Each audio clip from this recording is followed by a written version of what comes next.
Buon pomeriggio e ben ritrovati ad Automotive Forum Live. La puntata di oggi è focalizzata sul tema dei diversi formati distributivi con cui vengono vendute le auto in Europa e nel mondo. Cercheremo quindi di fare un po' di chiarezza sui modelli ad oggi principalmente utilizzati e sul perché un brand decide di applicarne uno rispetto ad un altro. Per farlo ci avvaleremo della voce di un esperto che da anni studia le dinamiche delle reti di concessionari a livello europeo, rivestendo il ruolo di Research Director del centro di ricerca ICDP, International Car Distribution Program, Andrew Tong.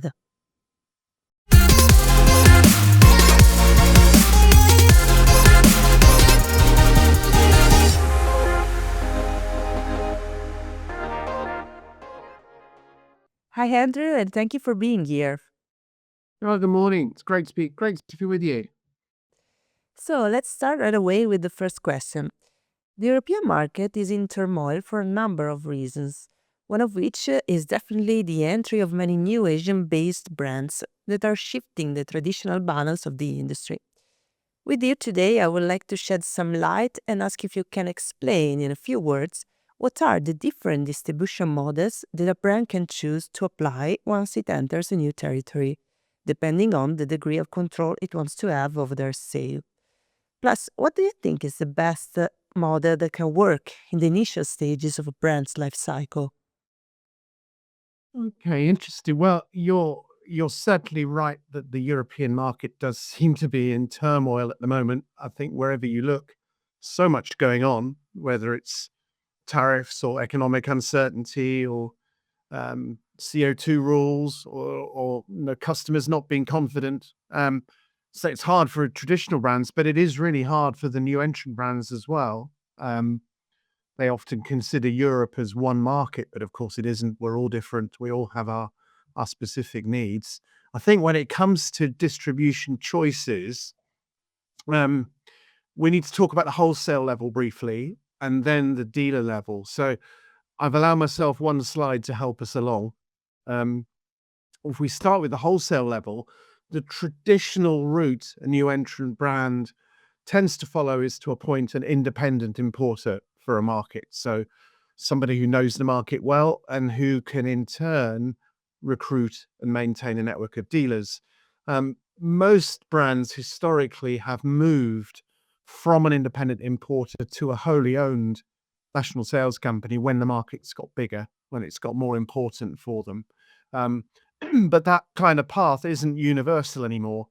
And even some of the traditional brands are moving back from having a wholly owned sales company to an independent importer. We've seen Stellantis do that in a number of markets and Ford as well.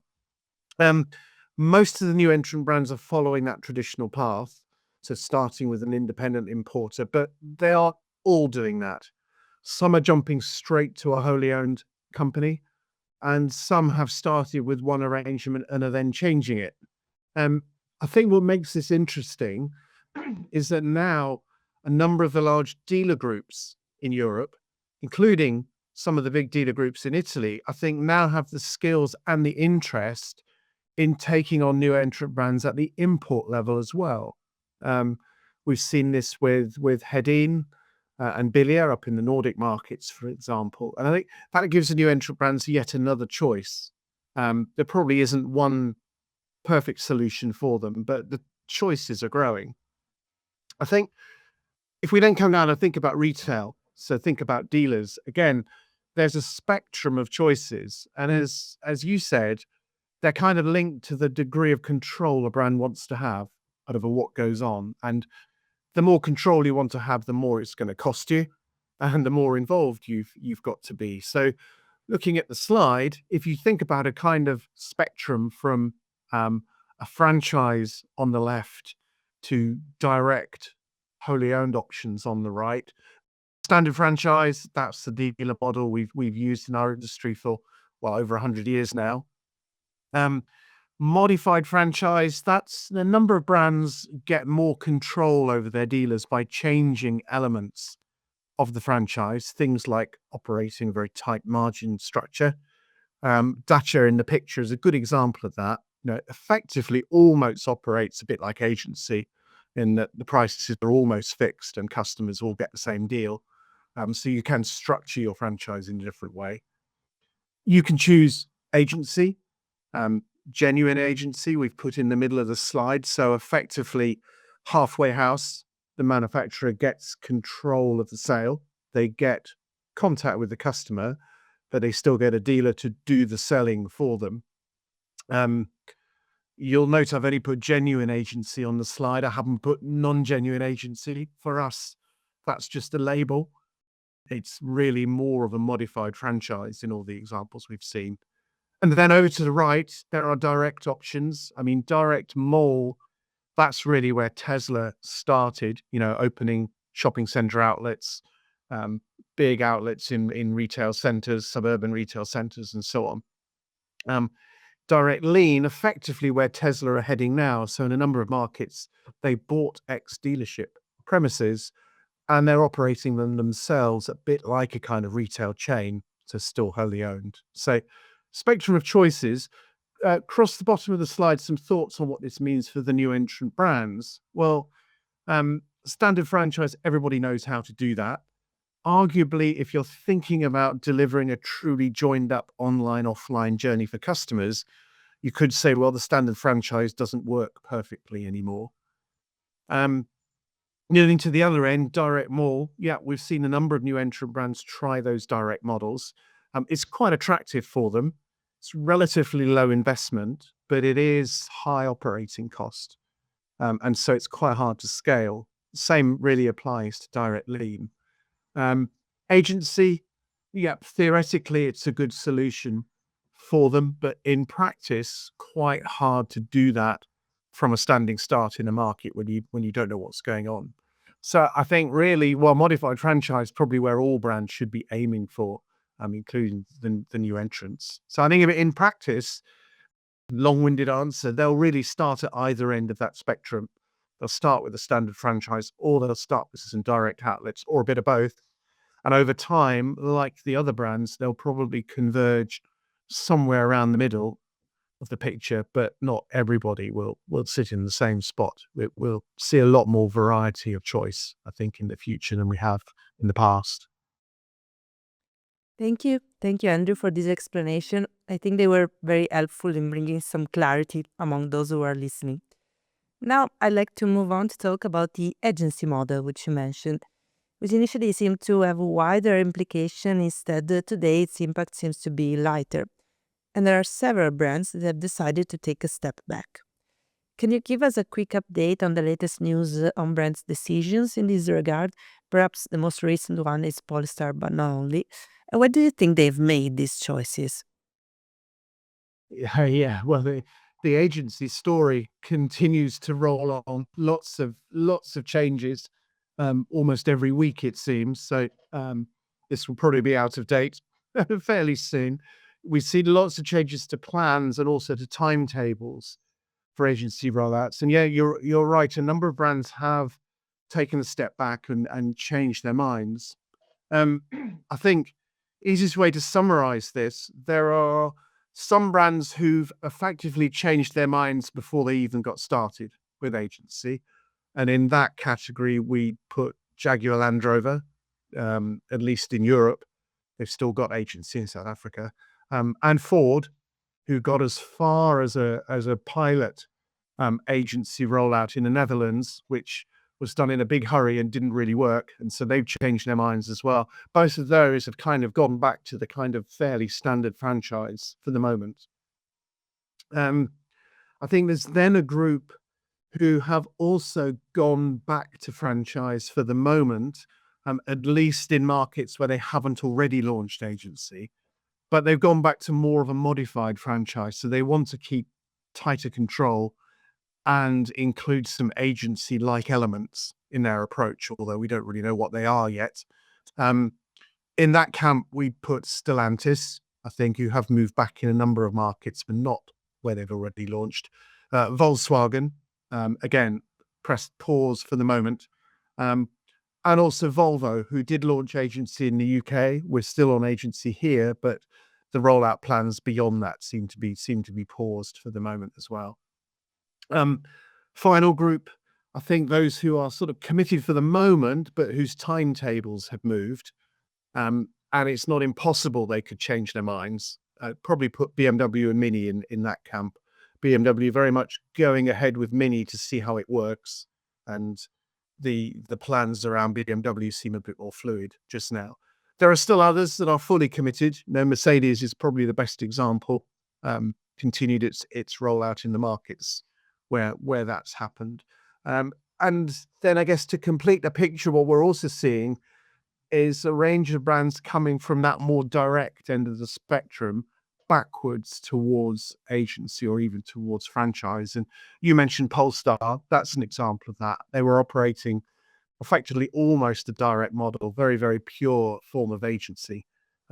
Now they've said we're going to be much more like Volvo and actually get the dealers to do a lot more. The other one in that category would be Genesis as well, the Hyundai premium brand, also coming from a direct model back towards using dealers. Some of the Chinese new entrants, as we talked about as well earlier on, starting with direct and moving back towards that mid part of the picture. I think briefly you asked, why is this happening? Each of them has their own situation, so it's a bit unfair to generalize too much. But from our perspective, I think there's been quite a lack of understanding of quite what agency demands in terms of commitment by a brand to operating in retail. And linked to that, a lot of the planning was probably a bit rushed, probably a bit superficial. For example, many people think agency means fixed pricing. It doesn't necessarily. And fixed pricing fine at a time like we had when there's no cars around and everybody has to wait and nobody gets a discount. But now we're back into oversupply and stock push. Many of the agency plans weren't accompanied by sufficient supply chain flexibility or the skills centrally that a brand needs to manage pricing quickly. In some other cases, the agency rollouts went live without the IT being ready or being fully tested, and that caused lots of problems for dealers and for customers. There are all sorts of other reasons, but I think really it's come from a realization from the manufacturers that actually operating retail is not easy. It requires a lot of skills, a lot of commitment. You have to move really fast. Of course, this is something that all their dealers could have told them because that's what dealers do every day. So maybe what we're seeing now is a bit more understanding of what dealers do and how that needs to fit better into any kind of agency picture. Hope that gives a little bit of an update. Say it's still moving really quite quickly. Yeah, exactly. Thanks again, Andrew. Your insights were very interesting, and I'm sure we'll have the chance to continue talking about these important topics in the future, and also at Automotive Leader Day that you'll be joining as a speaker. So thank Yeah, you again, of course. and I'll see you soon in Verona. Fantastic. Thank you. Thank you very much. See you soon. Ciao.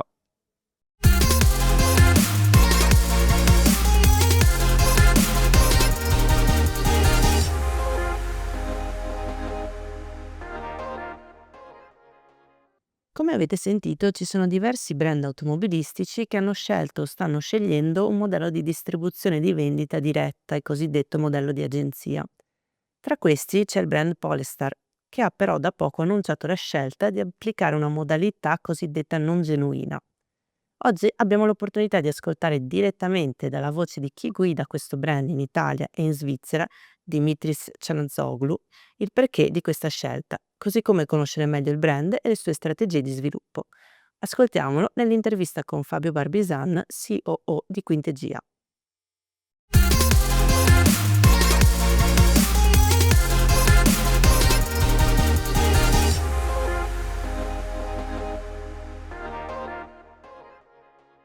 Benvenuti ad Automotive Forum Live, l'appuntamento mensile di Quintegia in cui le principali figure dell'ecosistema automotive condividono le loro opinioni e ci aiutano a immaginare il futuro che ci attende.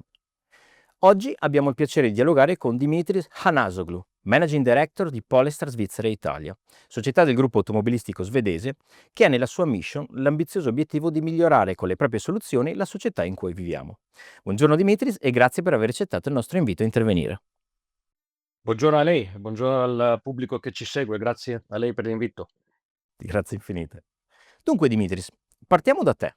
Gli inizi in Skoda, poi una lunga carriera con qualche intermezzo in quello che sarebbe poi diventato il gruppo Stellantis, poi l'ingresso in Polestar a metà 2023, con oggi la responsabilità sia per la Svizzera che per l'Italia.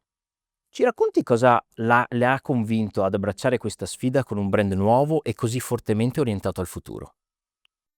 È proprio la sfida, come ha detto anche lei.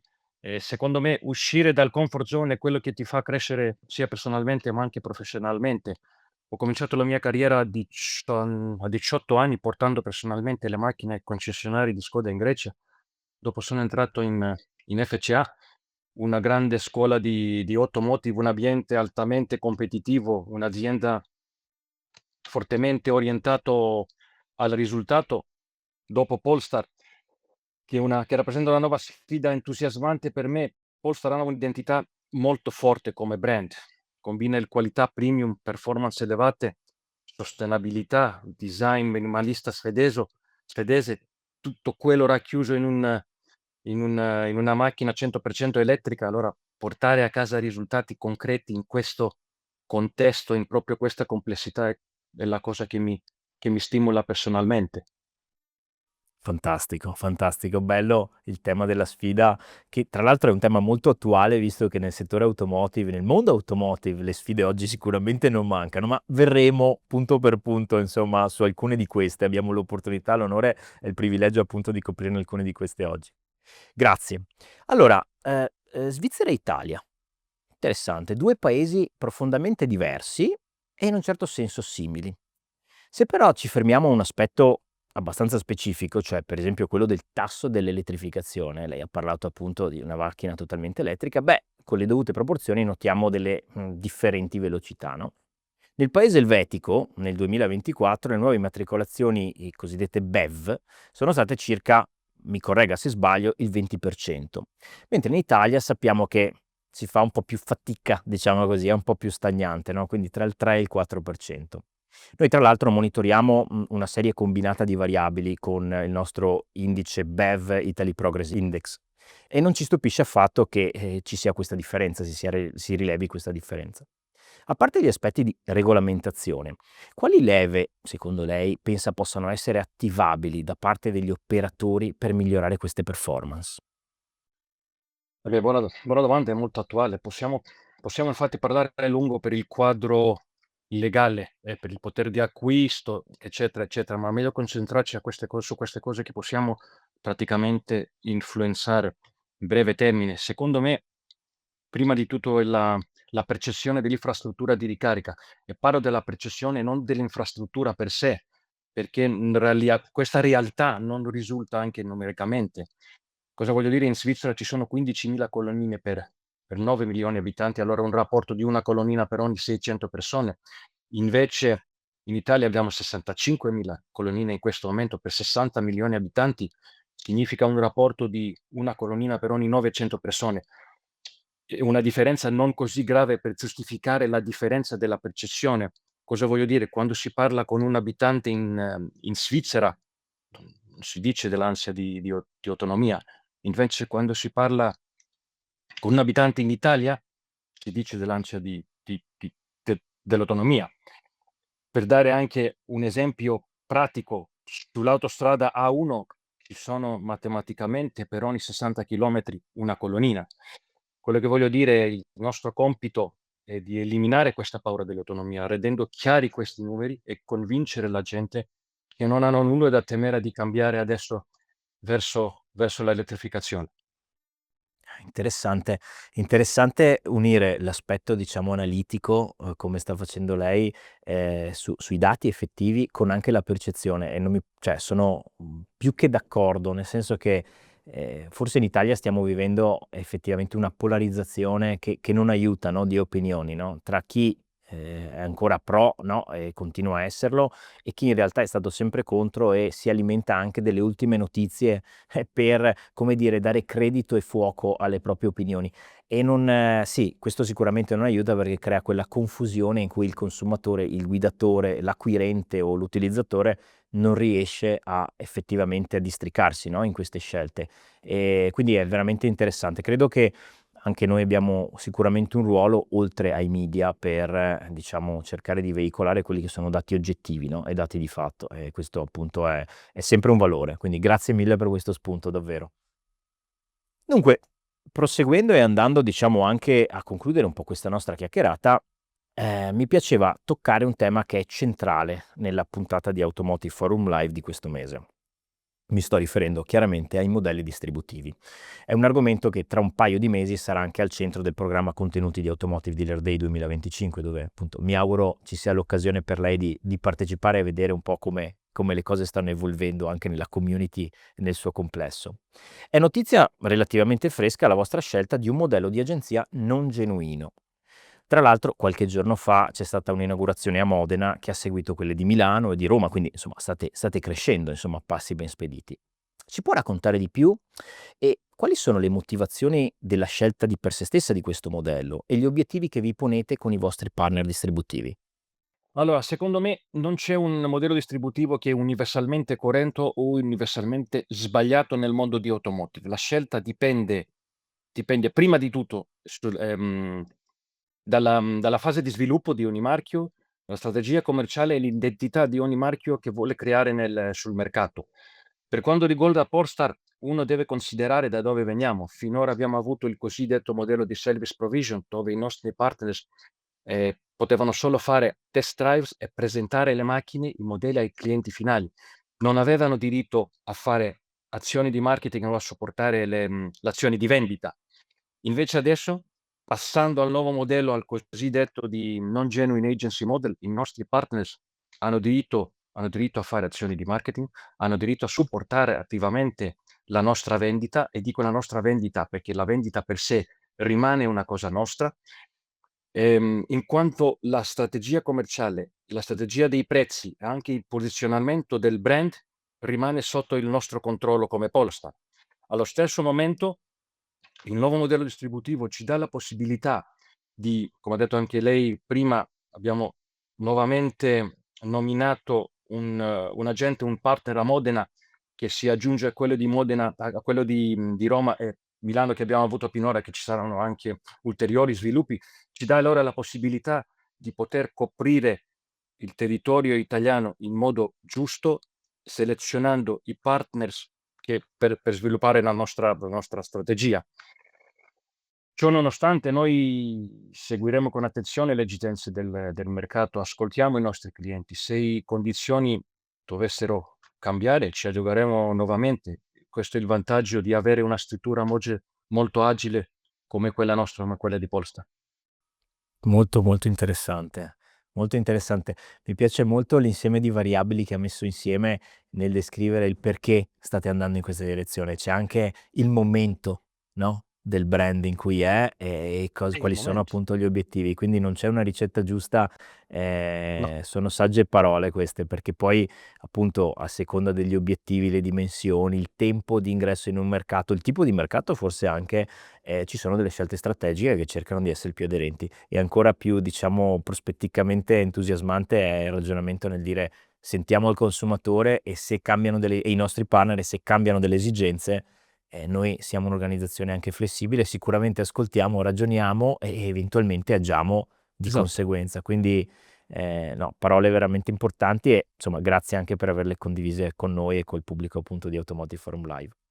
Io dunque direi che questa nostra chiacchierata, che potrebbe continuare molto a lungo, mi auguro che avremo occasione di riparlarci, insomma, sia su questo, diciamo, palinsesto, su questa piattaforma, ma anche in altri contesti, possa continuare. Diciamo, mi piacerebbe veramente continuarlo a lungo. Abbiamo dei constraint di tempo, quindi insomma dobbiamo chiudere qui. Io non posso che ringraziare infinitamente Dimitris Chanazoglou, Managing Director di Polestar Switzerland and Italy, per essere stato con noi, augurare a tutti buon lavoro e di stare con noi con Automotive Forum Live. Grazie a lei di nuovo per l'invito.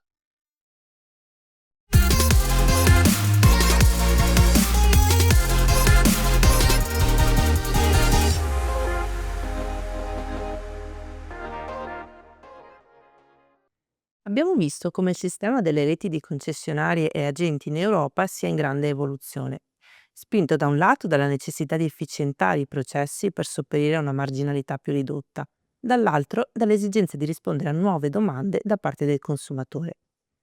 Quello che possiamo dire oggi è che passare a modelli di vendita più diretta si è dimostrato un percorso più complesso del previsto, a dimostrazione di quanto il concessionario sia ancora centrale nella catena retail automotive, rappresentando un punto di contatto fondamentale tra il brand e il consumatore.